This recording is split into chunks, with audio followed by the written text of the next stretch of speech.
time! Yay! Story time! So today I'm going to be talking to you guys about the whole process on building my 240 here. This was my first ever real proper build, like assembling and, starting from basically a bare shell to a motor swap and wheels, suspension coil. Nothing too crazy, nothing fabrication wise, but for an 18-year-old getting dipping his feet into building cars, this is my take and basically how I went through the whole process.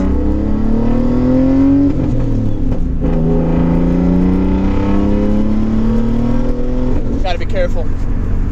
Cops always sit there. Yeah, you guys heard about how I got the car. If you guys haven't seen that video, definitely check out the top right-hand corner where it just popped up. Watch that before this one. It'll probably make a little bit more sense. So I'm basically just gonna start off where I left off in the last video. Shells at my house, boxes of parts, let's get building, you know what I mean? So that was my whole mentality. I wanted to get this car done as soon as possible. And I was working at the time, so I didn't have ample amounts of time, but I still got it done in 3 weeks. But this is where it gets a little fun. I could have had it done in 2 weeks. And I'll post pictures throughout, the video and kind of just show you guys, the process, I guess. So I didn't really necessarily know where to start. No one told me, start here, do this, do that. I just basically had to step back, look at what had to be done, and go from there. So I think I decided to start with the wiring, get all the fuse boxes ran up to the front, which I then eventually tucked and chopped and cut and relocated them into my glove box, which was just an absolute, just chaos. That whole process was crazy. But it worked, it looks awesome. The engine bay looks so much cleaner. But back then, I didn't go for a full out, nice clean engine bay and stuff like that right off the bat. I just wanted to get it running. So got all the wiring ran, everything inside the car, got everything plugged up on the dash, behind the dash. Figured out basically everything, you know what I mean? It wasn't too bad because everything kind of already was laying in place. So everything just, basically just hooked right up as to how it really, it fell in place, I'm trying to say. So it wasn't too bad. And what is going on here? Go around.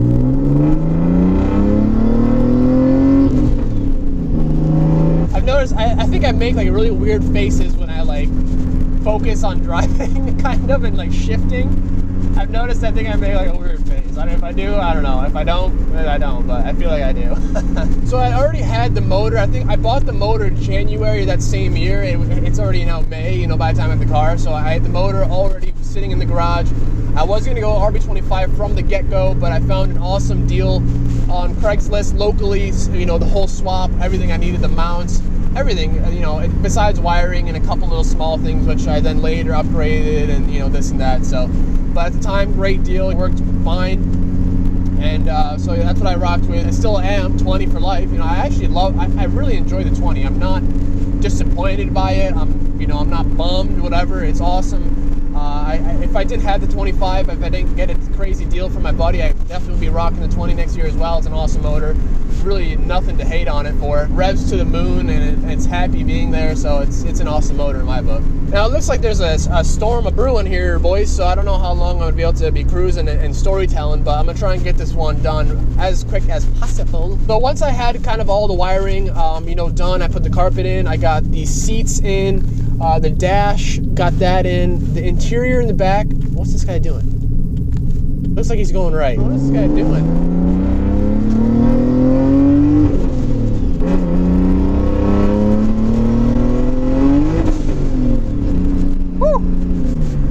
I don't know if you guys can tell, but we broke loose there, boys. We got a little sideways. Probably both because tires, I guess, are cold. Road, found out it's salty. So it's not wet, so it's not going to rust, so we're good. It does hurt me a little bit in here, right in here, a little bit. Sorry if I'm like wrecking the mic as I do that, I'm sorry. Hopefully you guys are getting destroyed, sorry. Take my sunglasses off because it's like pitch black outside now.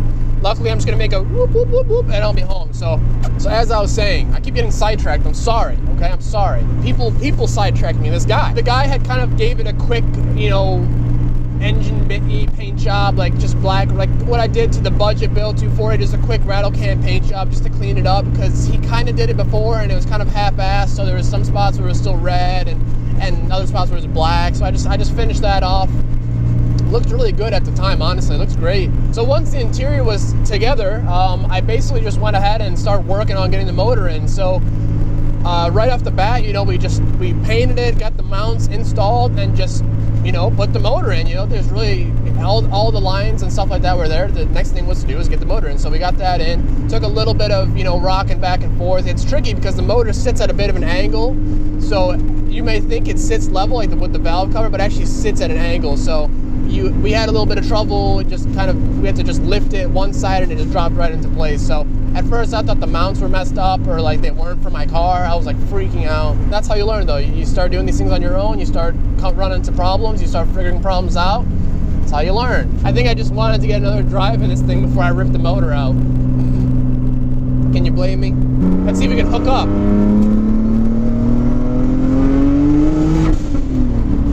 Nope. So I bought, you know, a harness and stuff like that to make the wiring super easy, just straight plug and play, and I wouldn't run into just, you know, stupid issues along the way. So that was easy to install. It took me a little bit of time. They have instructions, but now I know it like the back of my hand, literally. So it's the first time you do something, it's always going to be a little bit tricky. But that goes with anything. As you keep doing it, you become like a legend and a pro at it. So you know, just remember that. You're not going to be amazing at something the first try. It takes a little bit of time. So I'm putting all, you know, the radiator on, all that stuff bolts up, you know, that's pretty simple enough. And intercooler piping was a little bit tricky because obviously it had been on a car before without, you know, trying to just figure out the bends and stuff like that yourself. It sometimes can be a little bit tricky, but we got that sorted out. Everything, you know, on the car, as I said, radiator, you know, got the intake on, blow-off valves all hooked up. All the vacuum lines, I figured that out just by Googling like a little quick diagram, seeing what had to go to where. And, you know, just figured everything out. It really wasn't too bad. Then came the time to start the damn car. And I forgot what the issue was. Oh, yeah, it all came down to my clutch safety or my neutral safety switch or something like that. I never hooked that up because the transmission was from an S14. And obviously this is an S13, so the connectors never worked. So at the time, I just said, you know, screw it. Just gonna, you know, run without it for now, no big deal. And then came the time to start the car, and I was like, oh, this is awesome, I'm pumped. Turn the key, fuel pump comes on, and go to turn, nothing, just a click. So I'm like, all right, great. Now the ignition, there's something with this or something with that. And I didn't know, like, I just jumped to conclusions because I didn't know any better. I never got exposed to having issues like this. So here I am. Then I wired up like a push button, like, you know, override the starter because I thought maybe the ignition was wrong or something was bad with the wiring. So I jumped that, boom, that worked. Now I got the car cranking, so I'm like, all right, this is awesome. Got the car cranking, but yet still, I got no spark. All right, so we actually are back at my house. I didn't want to keep driving just because I didn't want to keep driving into the salt. If for some reason it looks worse than when I left. When I left, I wasn't really worried about it. Now it looks, I did take a different route all the way. So where was I at? So like I said, I gotten the button in and we had cranking it, you know, it's working, I'm pumped. It's getting fired. I'm feeling it after all this pain, and it's been like a week of just troubleshooting, like figuring out why it's not working. We're making progress. We're moving forward. We got it cranking, but it's not firing. So obviously, it's not getting either fuel or spark.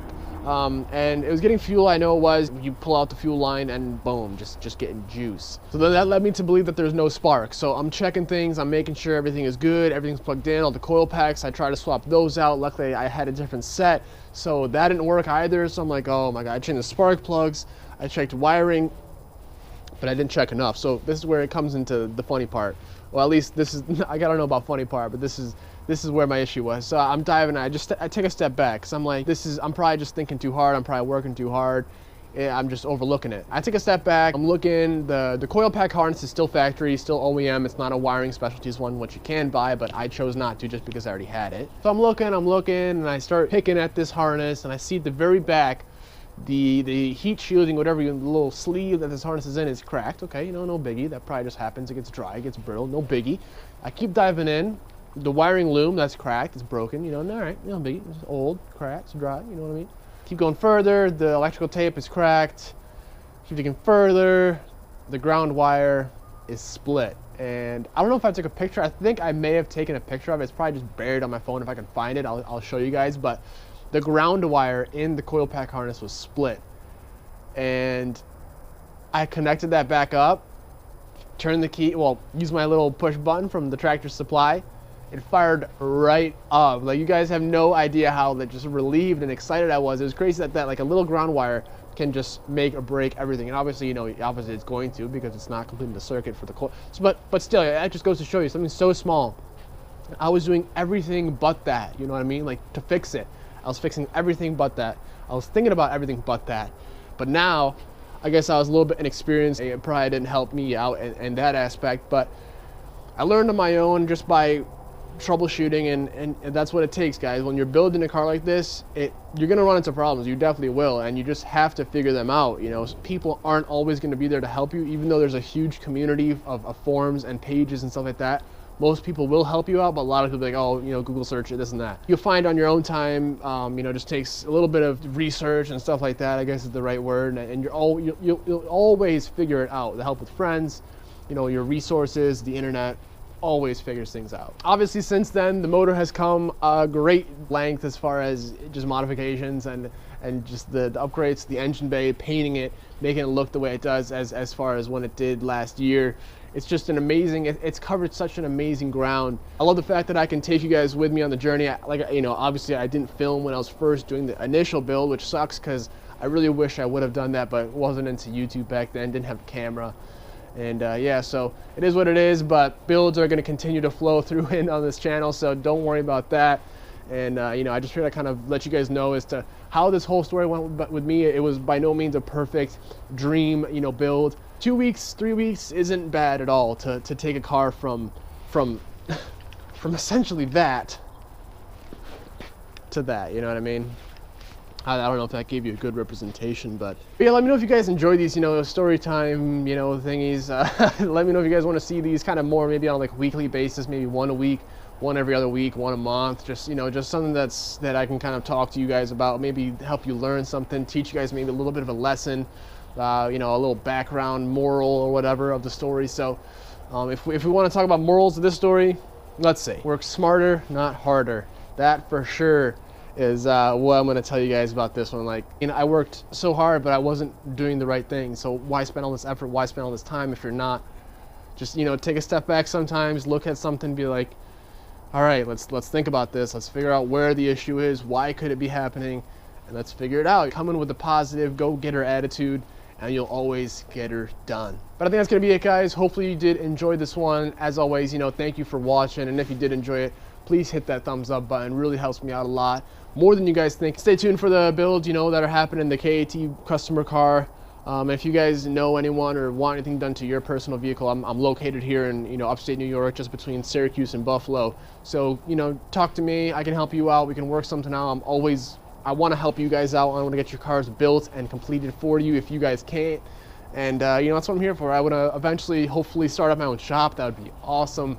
Painting engine bays, you know, doing custom build engine swaps, maybe even doing like an import export, like part stuff from Japan, bringing stuff. That would be awesome. I got dreams.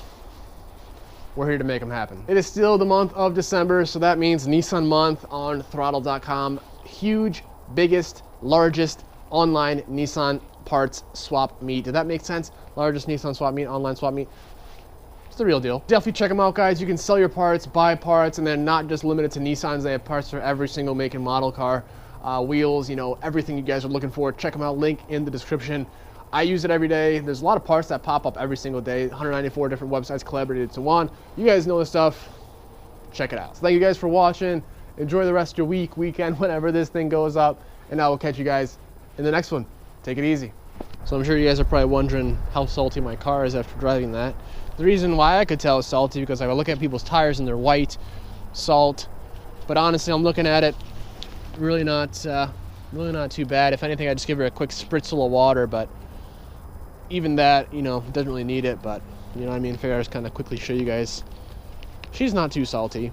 She didn't want to hook up in the salt, clearly, but she's not too bad.